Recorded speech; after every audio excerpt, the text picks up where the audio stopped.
പത്തനംതിട്ടയിൽ കാട് കയറിയ പിടിയാന വീണ്ടും കല്ലാറിന് സമീപമെത്തി. പിടിയാനയോടൊപ്പം ആനക്കുട്ടിയുമുണ്ട്. തണ്ണിത്തോട് മേഖലയിലുള്ള ആനകളുടെ ദൃശ്യങ്ങൾ 24-ന് ലഭിച്ചു.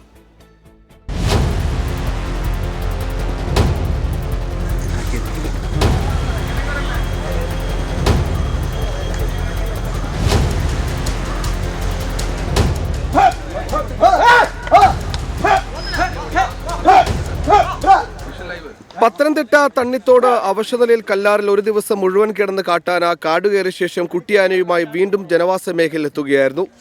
വനംവകുപ്പ് ഉദ്യോഗസ്ഥർ പ്രദേശത്ത് ക്യാമ്പ് ചെയ്യുന്നുണ്ട്. അത് ഡോക്ടർ ഇന്നലെ പരിശോധിച്ചിരുന്നു. അപ്പോൾ അതിനെപ്പറ്റി ഡോക്ടറിനെ വിശദമായിട്ട് അറിയാൻ പറ്റുള്ളൂ. എന്തായാലും അതിന് ആരോഗ്യ പ്രശ്നങ്ങളുണ്ട്. അതിൻ്റെ കണ്ണിനൊക്കെ കാഴ്ച കുറവുണ്ടെന്നോ എന്തൊക്കെ ഗുരുതര പ്രശ്നങ്ങളുണ്ട്. എന്തായാലും നമുക്ക് നോക്കാം. നമ്മളിപ്പം പ്രയോറിറ്റി നൽകുന്നത് ഇങ്ങോട്ട് ജനവാസ മേഖലയിലേക്ക് ആന ഇറങ്ങാതിരിക്കാനുള്ള നടപടികളാണ് സ്വീകരിക്കുന്നത്. പടക്കം പൊട്ടിച്ചും തീയിട്ടും വനംവകുപ്പ് ഉദ്യോഗസ്ഥർ കാട്ടാനകളെ കാടുകയറ്റാൻ ശ്രമിച്ചെങ്കിലും ആനകൾ പുഴയോരത്ത് തന്നെ തുടരുകയാണ്. കോന്നിയിൽ നിന്നുള്ള RRT സ്ഥലത്ത് ക്യാമ്പ് ചെയ്യുന്നുണ്ട്. ഏതാണ്ട് 35 വയസ്സോളം പ്രായം കണക്കാക്കുന്ന പിടിയാന ശാരീരിക അവശതകൾ കാണിക്കുന്നുണ്ടെന്നാണ് ഉദ്യോഗസ്ഥർ പറയുന്നത്.